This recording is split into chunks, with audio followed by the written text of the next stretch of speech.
Hello, everyone. I'm Captain Logan, and it's not Spawn year. It is day 71 of my comic review video day calendar. And today we're going back to 2009 again. And this comes out at almost the exact same time as I started the YouTube channel, as I started Superhero Rewind and Geeks Not Nerds with Vince for Geekvolution, which is really mind boggling that this is that old. Frankly, that our YouTube channel is that old. In some ways, it feels like this was a million years ago, and in some other ways, it feels like it was just yesterday. Like, it's kind of crazy to think how formative and influential Grant Morrison's run on Batman has been, and that it's, I mean, if you were a kid when this came out, this is an old book. It's just kind of nuts to think that, and all the status quo we've had after this, and all the Grant Morrison that we had after this. This is Batman and Robin #1 from, again, August of 2009, and this is still considered kind of a seminal run for Batman, whether you love or hate Grant Morrison's take on the character. Still something of a polarizing thing, I think, although more folks seem to really love Grant Morrison and see him as a real kind of fresh. His perspective is real fresh on Batman. At the time, of course, feelings on this have probably tempered a little bit since then, especially because Batman did indeed come back from the dead, as I assume we all figured that he would. You don't keep anybody dead, and I think from the start you could kind of tell with Final Crisis he probably wasn't dead. I'm trying to remember if, because it's been so long since I looked at some of this stuff, I'm really rusty. I'm trying to remember if Final Crisis actually gives you the revelation that Batman was sent back in time, or that you really thought he was just disintegrated by Darkseid's Omega beams. I cannot recall, but at the time, a lot of people really didn't like Dick Grayson in the Batsuit. Forgive my language, but a lot of people that were upset about that would call him the Dick Knight.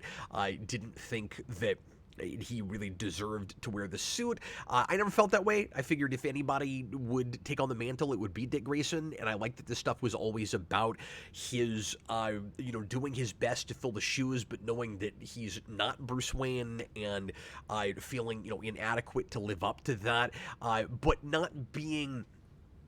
he was never, like, lacking in confidence. Dick Grayson was never, like, belittling himself and saying, I'm not good enough to be Batman. He always said, I'm a different kind of Batman. And he always owned the things he was really good at, particularly the detective side of things. And somewhat ironically, it felt to me like once Dick Grayson was in the Batsuit, suddenly you almost had more detective stories than you had maybe right before that with Batman books. So anyway, I've never read all of Grant Morrison's run on the character. I'm real spotty in my reading, so I've read some of the very beginning. I think I've reviewed the first trade or two.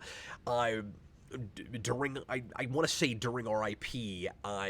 So when I say first trade or two, I guess I haven't looked at Damian Wayne's introduction, so I haven't read the Batman and Son stuff. It's Batman and Son in comics, and it's Son of Batman in the animated movies, I believe. I don't think I've ever read that, but I read some of, if not all of RIP, and then I drop off for a while because I started this book, and part of the reason I wanted to read this again and review this today was to kind of revisit this material and see if just this first issue would spur me on and make me want to continue with it finally. I'm not going to start here, certainly. I'm going to go back at some point and read all of Morrison together because I've never done that. And by the way, this is the thing I get the most requests for on the channel for Batman comics. Constantly. Like, I put out my feelers a couple months ago and I said, hey, after Not Spawn Year, and I'm not promising I'm going to do this, but if I were to keep up with daily comic reviews, or maybe 5 days a week, or a couple times a week, and I did single issues but in succession, so instead of jumping all over the place doing random issues, and this, if I picked the right thing, probably more people would be interested in this. If I were to do kind of a page by page thing like Dan and I did with the first few issues of Spider-Man, what would be the one you'd want to see? And the vast majority of people And I didn't put out a poll. I just asked for, like shot in the dark recommendations, and like everything that was everything that was nominated. Grant Morrison Batman was infinitely the most suggested. So I definitely want to do some kind of deep dive into this at some point, whatever format that would take. But anyway, I kind of fell off and just could not get excited about this. I think partly because I'm not the biggest fan of Damian, and partly because I remember not loving Frank Quitely's art in this. And I also wanted to revisit this and kind of give my 2 cents, years later. I'm 38 years old now. I've read more. I've looked at more comics. I've seen more Quitely. What do I think of it now? So I'll give you all of that. But I wanted to preface all of this by saying I can't speak to the rest of this arc because I've never read past the first couple issues. Even if I've even read past the first one, I'm almost positive I've read at least the first 2, and I don't even know how much of this I own. Like, I grabbed this out of my boxes when I was putting together the list for this month, but I didn't check real hard to see what else I had, so I don't even know if I own more than, a few issues of this arc. So right away, I'll say this definitely grabbed me more than it did back in the day. It kind of helps knowing where things are going. The Return of Bruce Wayne of it all, the Batman Incorporated of it all. I like Morrison just overall as a writer now, and respect him a great deal more than when this first came out, because I felt like at the time all of this was really gimmicky. I remember I wrote a blog at the time. This is before, not when this came out, but like a year or two before when Final Crisis happened, where I said, and I wasn't even reading, I wasn't even keeping up with current real hard, but that was all over the news. It was a big deal. And I remember writing a blog. For those of you that are unfamiliar, Geekvolution comes initially out of a blog that I was writing for a startup geeky social network. It was an internship that I had in college, an unpaid thing, and eventually I ran a staff of bloggers writing reviews and pieces about pop culture. And I remember writing a blog for that where I said, if Marvel told DC to jump off a bridge, would they do it? Because Captain America had just been killed off not too long before that, and then all of a sudden we get the announcement, oh, we're doing it with Batman. And I'm like, okay, it looked like DC was just following suit. And I don't know how true that is now. It may not have anything to do whatsoever with the death of Captain America, but I felt that way at the time, and it was just hard to get excited about Dick Grayson in the Batsuit because I didn't like that they were doing that, and I just didn't care about Damian. Going back to this, my 2 big takeaways are, A, it is a lot of fun, and it's really interesting, again, especially knowing where everything is going later on, to see the kind of parallels, the comparison, contrast between the 2 different Batmans and all the really subtle differences in how Dick Grayson carries himself, how he wears the suit, his behavior, the way he handles his own Robin. I understand a lot more now why people were immediately enamored with Dick Grayson and Damian Wayne's interaction in this, their interplay, their dynamic, their interpersonal dynamic. I remember this feeling like they were a lot. There was a lot more animosity between them, and that they kind of hated each other, and there was a lot of bickering. And I remember it reading a little bit like kind of teen drama or something. And this read, I didn't have that nearly as much. And again, some of that is probably just I'm used to their relationship. I've read them together in more things now. And again, I'm understanding more why people were immediately latching onto that. I think Morrison writes some really fun banter for them, and even though Damian does complain a lot, and he is really pompous and arrogant, and he's talking about how he could just put the Batsuit on now. Wouldn't that look hilarious, by the way, if Dick Grayson actually took him up on that and said, yeah, sure, you can take up the mantle of Batman right now. Hey, Alfred, could you come in here and, like, tailor the suit and, like, make it, way smaller? You probably have to, build one from scratch in the first place. And then just Dick Grayson, pardon me, Damian Wayne just goes out as like this tiny, 12-year-old kid on the streets of Gotham in a Batsuit.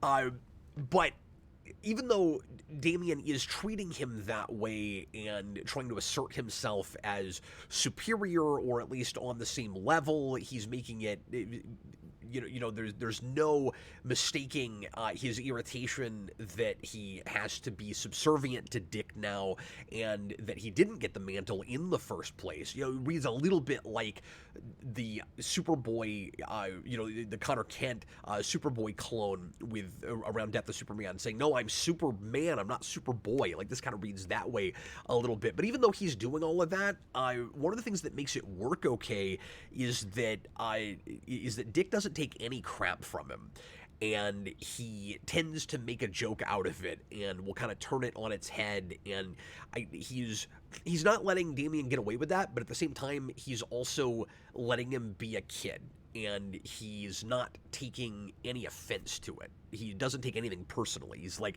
"Yep, this is a kid. He's going to act this way. He's not mature enough yet." He has a lot of patience with him, I guess is what I'm saying, while he's also, not letting himself be bullied by this kid. And I think some of it is also that he sees a lot of Damian's father in Damian. The same kind of, again, arrogance, the loner thing, his, not thinking that he needs anybody's help, doesn't want to open up to anybody, that sort of thing, like, and his utter stubbornness, certainly. But like I said, it's a ton of fun. Like, it almost feels like Morrison's going out of his way to say, "Look, guys, the funeral is over. Like, we've already mourned a little bit. There's still a little bit of somberness here and there in Dick saying that it was his worst nightmare as a kid, growing up with Batman, that someday he would lose his mentor and he would have to take over for him. And one of the reasons he put on the Nightwing suit, he says, is because he could pretend like it would never happen. He's distanced himself from that mantle. He's not even Robin anymore. He's not even attached to the hip of Batman anymore. And as Nightwing, he can just be his own person and act like he's one of myriad other 5,000 plus superheroes in the DC universe. I'm not even connected to Batman anymore." And now Batman's dead, and he has to put on the Batsuit. And how is he going to fill those shoes? But even though you've got a little bit of that somberness, right away we start with, and just while I'm here, I just got to mention, this is a wonderful splash page, kind of pin-up page. And this is, I'm jumping all over the place. I'll go back to the beginning here in a second and show you how this opens. But I mentioned, my two big takeaways were, I like Dick Grayson in the Batsuit a lot more for lots of reasons now, and so this was a lot more fun and readable, and I was surprised by how much fun I was having reading it. And the second thing is, it reads in like 5 minutes. It's a very quick comic, and that's a good thing and a bad thing. Like, you don't want to just read this issue, which is certainly a compliment to Morrison, where I'm like, okay, where's the rest of it? I want to read more, but I just don't think this reads great issue to issue. Not enough happens in one comic. It really wants to be. This is one of those things that feels very much like it's written for trade, and it's a good, solid first chapter. You really want to continue on, partly because of how much fun you're having, and then partly because of how disturbing the last couple of pages are. And you go, yikes! We have a formidable foe in Professor Pig. What he's doing is terrifying. He's taking people's people that he hates, thinks are corrupt, awful, no good. He's trying to perfect them and make them better by putting a mask over their real face and pretending like the mask, their new face, is their real face. I'm going to improve on you. I'm going to make you a better person with this. And it's really screwed up, and it's really creepy. And I remember feeling like when I first read it that maybe it was kind of tonally at odds with itself, and I didn't have that here. I'm taken aback because the rest of the issue is so lighthearted, and then you get to the end and you're like, oh, this is not for children. And it didn't read like a kid book or anything, don't get me wrong, but I wasn't expecting just the horrific imagery that I get at the end of this. And I should use that to segue into this point, which is, if you've been reading Morrison already, obviously this is not the start.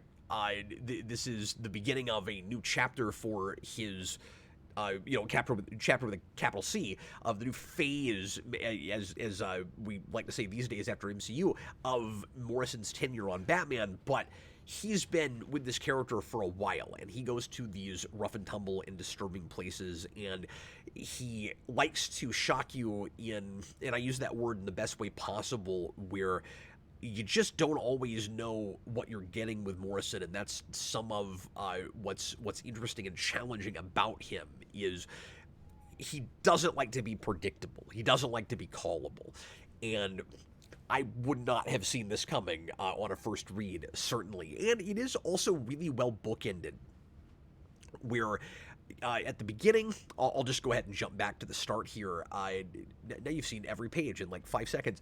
At the beginning here, you've got Batman and Robin in a flying Batmobile. How much fun is that? Just right away, second page, it's like, oh yeah, Bruce Wayne's dead. You think we're going to be like solemn and sad still and like crying our hearts out? Stop crying your heart out. Nope. Flying Batmobile. We're just going to immediately go into crazy fun romp territory. I love that. And he's chasing down Toad, who's working for Professor Pig, and not to be confused with the Marvel X-Men villain Toad. Is it Mr. Toad? I think it's Mr. Toad. And I don't know if Mr. Toad is a new character. It plays like Professor Pig is brand new here, so this might be his first appearance. I'm sure this is considered now a key issue, but I don't know if Mr. Toad had been around before. I'm assuming that that we're playing with like the classic storybook character. Is that why we're doing that? I wonder if he's ever had any connection to, not that he's an Alice in Wonderland thing, but just because he's like literary and from children's books. I wonder if he's ever had any interaction with Mad Hatter. I just had that thought. But anyway, this has been around for so long now that we have we have appearances from these characters in extra media now. Like, they appear in Beware the Batman. Professor Pig is utilized there, and he's a lot less disturbing and screwed up than he is in this. But anyway, Batman and Robin are, after them, there's some kind of a... I forget if it's a heist or if there's like if it's a drop-off, but there's a big suitcase of money, they think, and then it turns out it's dominoes. And one of the big mysteries is why in the world are they being paid in dominoes?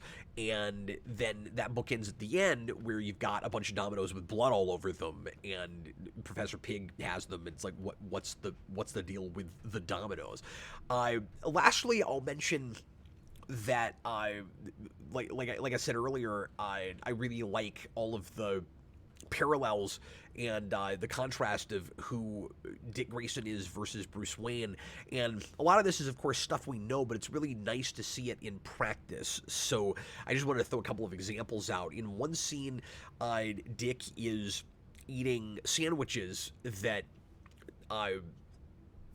Alfred brings to him, and Bruce always kind of refuses to eat. He's so busy with his mission that he doesn't think about himself. He doesn't take care of himself. He only eats when he just absolutely has to, and he never eats for enjoyment, and that's no fun for Alfred because he's this, gourmet chef, and he can't get that kind of satisfaction out of his work. Dick Grayson's not that way at all. He says, these like jalapeno and chicken sandwiches or whatever it is he's making are amazing. I want to eat like a truckload of them. And Alfred says, I'll get a forklift. There's, like I said, a lot of nice banter, a lot of really down-to-earth kind of personal stuff. These are characters that know each other and like each other, at least Dick and Alfred. And Dick or Damian is... It's kind of rough when you've got two characters with the same first letter or the first name. I keep mixing them up. But Damian like doesn't want to admit when he likes these people and when he's having a good time. But even in just this first issue, you can sometimes see a little bit of admiration, or at least some affection for both Dick and Alfred. I've never liked. I'll throw this real out as an aside. That Damian feels the need to be so disrespectful to Alfred to just refer to him as Pennyworth. I've never really cared for that choice. And there's a weird thing that we'll do with, it's not here, but I think Morrison is the one that brings it in. Somebody correct me if I'm wrong about this, but there's a weird thing that we do with Dick during this period too, where he refers to Alfred as Al. And I don't remember that really being a thing before this, save in Batman Forever, but like in comics, I don't really remember that. But there are a few other things like that as well. Dick's got a lot of kind of fun one-liners when he goes into battle, and he'll like, he gets kind of corny in a way that Batman never would. Of course, he just smiles under the cowl. That's different.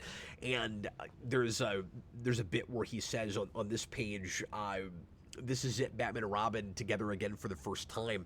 Like, there's a sense of fun and wonderment that he's never lost from when he was a kid being Robin. And I think one of the novelties to this for Morrison, and maybe for a lot of the audience reading this, that was lost on me in the first place because I just resisted this whole thing when it first came out. I think I have the same relationship with this now that I did with the Batman, the cartoon show, not the movie now, where I couldn't get into that show. I didn't like that take. I thought it was too silly and too much of, not down to earth enough. It wasn't Batman the Animated Series, and so I didn't care for it. I didn't like the style of it and all of that. And as I've gotten older and grown up more, and I've gone back to it some, like, I get what it's doing. I can take it on its own terms, and I feel like I'm having that with this some as well. Dick Grayson, and this is the big thing that was lost on me before, I think.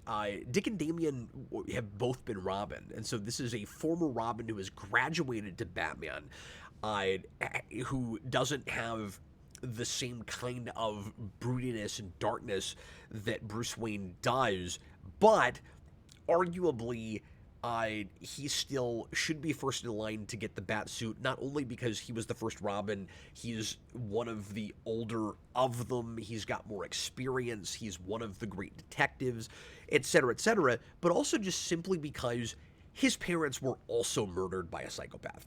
Or by I shouldn't say psychopath, because that wasn't true with again, in the movies it is, in the original set of movies, not the comics really. So not psychopath, but his parents were also murdered in front of him, and that maybe should be a prerequisite if there's somebody available anyway, in order to get the bat suit. But that dynamic is just really interesting. Not just that you have not just that you have like two former Robins, but because you have the original Robin who has a similar backstory to Batman's, but a completely different attitude about it, and he operates, of course, very differently. Quietly, I don't think I like as well on Batman as I do on Superman. I've always kind of had that with him, and I don't really know what it is. I think it's partly because I'm just looking at this again. He works in, if not watercolors, what kind of looks like watercolors, and that stuff always looks better with kind of brighter colors. And so he's trying to do a darker book just by the very nature of it being Batman. It's all at night with what looks like kind of watercolors, and I don't think the color scheme is as effective with this material as it is in something like All-Star Superman.